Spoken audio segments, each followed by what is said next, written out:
At tayo nagbabalik para pag-usapan si Josh Mojica, mga tol. At ito nga yung kanyang post. Habang nagda-drive siya ay nag-video which is bawal.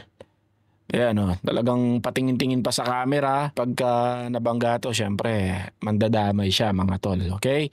Mandadamay talaga. At ito ay pinost ni Jack Logan pala. Ni-reshare niya or shinare niya. Ni-repost. Hindi ni-repost shinare niya lang. Ayan, yabang now suspend later, mga tol. Tapos mukhang na-suspend na nga siya, mga tol. Na-suspend na siya. At sabi nga dito sa ito si Lolo Bad Circle, shinare niya ay Kamote Chips by Josh Mojica. Grabe naman. Ayan, set a good example. Sabi nga ng News 5. DLTO suspended the driver license of a vlogger, Josh Mojica, after a video went viral showing him using his cell phone while driving on his way. Hindi lang sa hindi lang sa pampamili. hindi lang sa pagbibideo yan. Pagka ginagamit mo rin habang nagda-drive ka. Siguro maraming gumagawa niyan hindi lang nahuhuli. Lalo na yung mga tinted, nagsa-cellphone tapos ayun, nakakapinsala. Sabi pa nga niya dito nung isang post, sabi niya hindi daw siya yon, promise, sabi niya.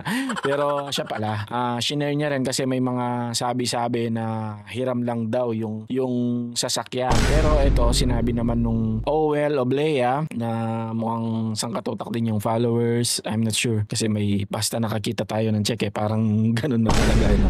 Pero hindi naman siguro. Check lang natin. 4.9 lang. Akala ko million din. Pero si Josh ay solid na to, mga tol. Nasa siya, 526 dito sa Facebook, sa TikTok. Ewan ko, baka millions yan. Ang nagiging problem kasi dito is aside sa nilabag niya ang batas trapiko, ay isa siyang influencer na makikita nga ng mga kabataan, Again, dito sa pangyayaring ito ay maling-mali si Josh. Maling-mali yan.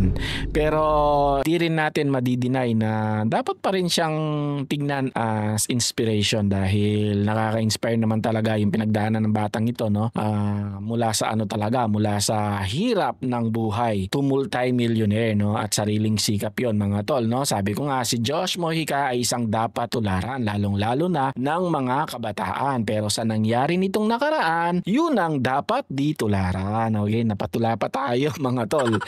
Anyway, after niyang sinabing hindi daw siya yon, promise, eto naman, naglabas siya ng statement nung July 7, which is 2 days ago. To those who follow me, believe in me, and build with me, I'm not here to play victim. I'm here to own it. Yes, I was issued a show cause order for using my phone while driving. No excuses, that was my mistake. Ayun, inamin naman niya. I take full responsibility. Syempre, kailangan talaga mag-take full responsibility dahil wala namang ibang magte-take ng full responsibility kung di ikaw, okay? I understand the weight of influence. I know people watch how I move, not just a business. Yes, madaming nanonood sa kanya, madaming sumusubaybay. Nandiyan na yung mga sumusubaybay na bumagsak siya. Hindi mawawala yan, mga tol. Madaming mga tao ang nakasubaybay sa pagbagsak ng bawat isa. Welcome to the Philippines, mga tol. Ganyan talaga sa Pilipinas. Marami at marami ang nag-aabang sa ating pagbagsak, di lang sa kanya. Okay, sabi niya, let me be real, the video that sparked this, it was me recording a quick selfie inside a Porsche. Hindi ko alam, ano ba to? Porsche, whatever, di ako magkakaroon ng ganyan. Di ako magkakaroon yan. Anyway, kung ano man yung pagbigkas niyan, not to show off, but to lack in a moment I never thought I'd reach this early. So, yun pala yung dahilan niya, Not to show off, sabi naman niya, hindi siya nagyayabang daw. Not to show off, but to lack in a moment I never thought I'd reach this early. That wasn't just a car, it was a milestone, Totoo naman kasi. Sample na lang, bakit may nagre-relo na mamahalin like Rolex, Bakit bibili ka ng ganon? Ang dami namang relo dyan na ano kasi yun status symbol yun, mga tol. Yung ganon, parang trophy mo na rin at saka milestone nga, sabi nito, Bakit ka bibili ng ganyang sasakyan? Meron namang mga mas murang sasakyan. Yun nga, ang sabi niya, milestone. Afford mo eh. Pagkita mo na afford mo, tapos bahala ka, pera mo yan eh. Kagaya ng mga babae, bakit nagbabag sila ng mamahalin? No, yung mga bag para sa mga ibang lalaki ay wala lang yon, pero para sa kanila ay solid yon. Luxury, tapos ano yun eh, status symbol din mga tol. Okay, a symbol of how far you can go when you stay focused, hungry, and relentless. Tama yung sinabi niya. But even in the moments of celebration, we have to stay sharp. I sleep, I'm learning from it, and I'm owning it like a man. Okay, very good. To the youth watching, don't copy my mistake, don't copy the driving, copy the mindset, copy the grind, copy. Yan yung sinasabi ko eh. Copy the fact that I earned that car, not the way I held the phone inside it. Totoo yun. Totoo naman yun. No? This is a lesson in accountability, in growth. I'm not perfect. I'm just committed to being better than I was yesterday. To everyone still riding with me, thank you. And don't worry, for now, I'm sticking to the backseat. Thank you. And I'm sorry. Ayan, nag-ano naman siya, nag-public apology naman siya. At very, very good yung ganito na mabilis mong actionan. Mabilis mong actionan yung mga mali mo, aminin mo, lalong-lalo na influencer ka, no? Hindi basta-basta tao. No? May mga nanonood sa'yo, may mga nai-inspire sa'yo. And sa mga nanonood sa kanya, patuloy nyo siyang gawing inspirasyon kasi hindi biro yung naabot ng batang to eh. Hindi biro yung naabot ng batang to. Bata man yung tawag ko sa kanya, pero pagdating sa diskarte, mataas yung respeto ko sa kanya. At kahit pa gaano kayo nayayabangan sa mga pinagsasabi niya, the way na magsalita siya, the way na pumorma siya, at yung tikas niya, syempre mayayabangan kayo, lalong-lalo na kung nakakain yung ego nyo dahil sa batang ito.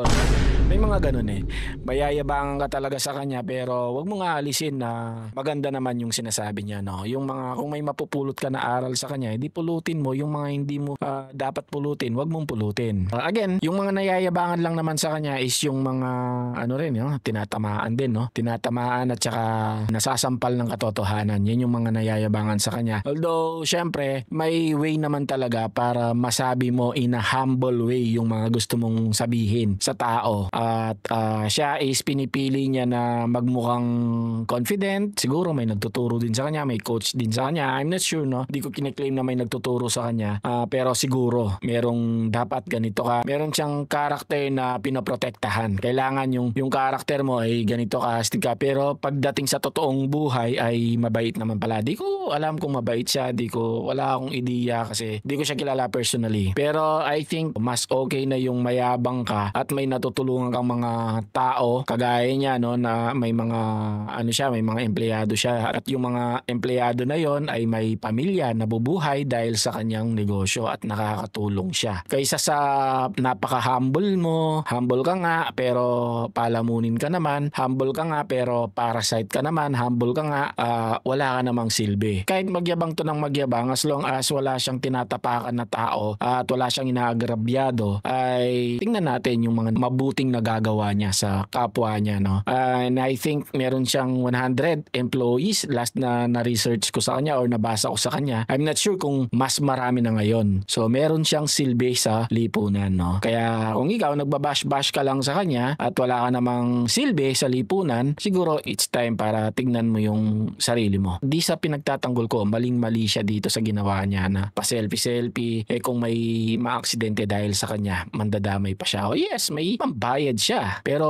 sa buhay kasi, pagka naka-aksidente ka tapos may nawalan ng buhay, di mo na maibabalik yun. Kahit gaano pa kadami ang pera mo, kahit gaano pa kadami yung gusto mong ibayad, wala na. Finish na. Definitely, marami ang nag-aabang sa taong ito na magkamali at i-bash nila kasi kesyo na yayabangan or ewan. Ayun, nagkamali siya at ito. And I think okay naman yung kanyang public statement at syempre di nawawala yung mga haha react, no? Di nawawala yan. So, yun lang, no? I think hanggang dito na lang. Maraming salamat and God bless mga tol.